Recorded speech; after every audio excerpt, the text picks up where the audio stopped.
જય ભારત મિત્રો, આજે વાત કરવી છે દારૂ વગેરે કેફી દ્રવ્યો વિશે। આજે ગુજરાત અને ભારત વર્ષમાં અને વિશ્વમાં ત્રણ પ્રકારે દારૂ વગેરેનું વ્યસન થાય છે।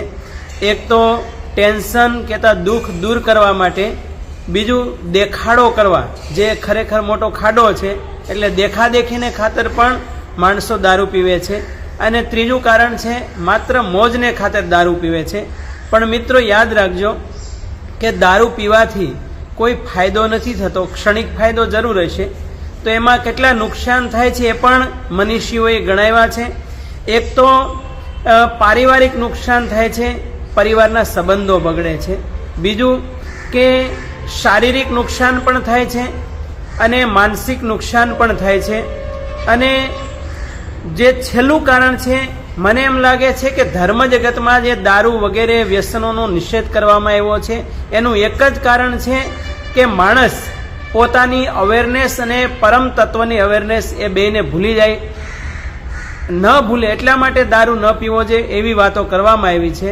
અને એટલા માટે નાનક જેવા સંતે એમ કહ્યું કે નાનક નશા નામ કા રહે દિન ઓર રાત, ભાંગ તમાકુ અમલ તો ઉતર જાત પ્રભાત। અને અન્ય સંતોએ પણ એમ કીધું કે નશા તો મુझ में है, અગર બોતલો में નશા હોતા તો બોતલે ક્यों નહીં ઉછલતી। એટલા માટે ધર્મ જગત એમ કહે છે કે ક્યારેય વ્યસન ન કરવા જોઈએ। અને અમુક જે ભ્રાંતિઓ ધર્મ જગતમાં ઘુસાડી દેવામાં આવી છે કે વ્યસન કરવાથી પરમ તત્વની પ્રાપ્તિ થાય, એ વાત તદ્દન ખોટી છે વેદાંતની દ્રષ્ટિએ। કારણ કે વ્યસન કરવાથી, દારૂ પીવાથી માણસ હંમેશા એક તંદ્ર અવસ્થામાં જતો રહે છે અને પોતાનો જે કોન્શિયસનેસ છે એને ભૂલી જાય છે। અને જે ઉપનિષદમાં કીધું કે અંગુષ્ઠ માત્ર પુરુષો મધ્ય આત્મની તિષ્ઠતિ, આ દિવ્ય પરંપરાથી દૂર જતો રહે છે। એટલે જે તે મનીષીઓએ દારૂનો નિષેધ કર્યો છે। અને એટલા માટે જ અંગ્રેજોના સમયમાં જે બોમ્બે પ્રોહિબિશન 1949ના એક્ટ અંતર્ગત કલમ 12 અને 13 મુજબ દારૂ ન વેચવો, દારૂ ન બનાવવો અને દારૂ ન પીવો એ કાયદો બનાવવામાં આવ્યો હતો।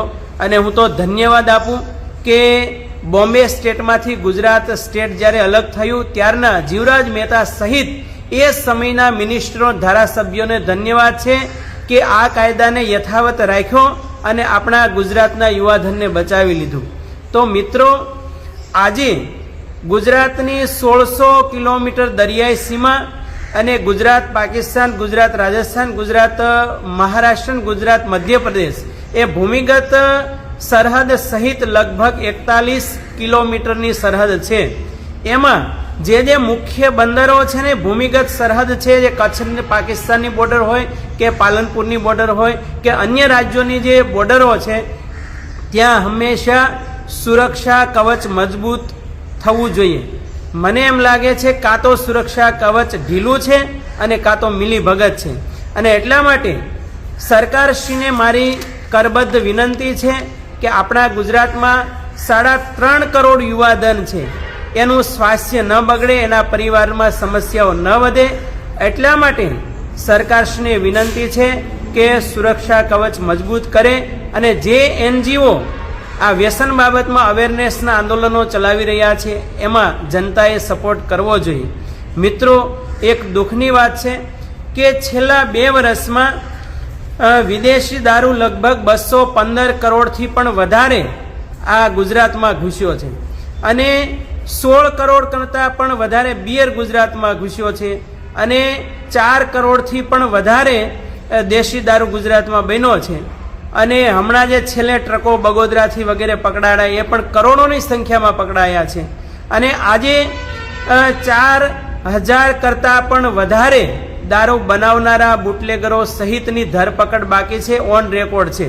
અને એટલા માટે ગુજરાતની જનતા જનાર્દનને પણ મારી વિનંતી છે કે દારૂ ન પીવો જોઈએ, પોતાના પારિવારિક સંબંધો, પોતાનું શારીરિક ધ્યાન, સ્વાસ્થ્યનું ધ્યાન રાખે। અને સરકારશ્રી આમાં ખૂબ કડક વલણ અપનાવે। અને નહીતર એવું થાય, મને એમ લાગે છે કે ઘરનો એક મોભી હોય અને મોભી સિક્યુરિટીને જવાબદારી આપે અને જ્યારે એ ઘરમાં કોઈ વસ્તુ ઘૂસે અને પછી પરિવારના સભ્યો વડીલને ધ્યાન દોરે તો સમજવાનું કે કાં તો સિક્યુરિટી અને વડીલની મિલીભગત છે તો જ એ ઘરમાં વસ્તુ ઘૂસે, અને પછી કોઈ એમ કહે વસ્તુ બધી ગોતવા પ્રયાસ કરે ને પછી એક હરિશ્ચંદ્ર થવાના પ્રયાસો થાય તો સમજવાનું કે આ દોગલાપણાની નીતિ છે અને જનતા બધું જાણે છે.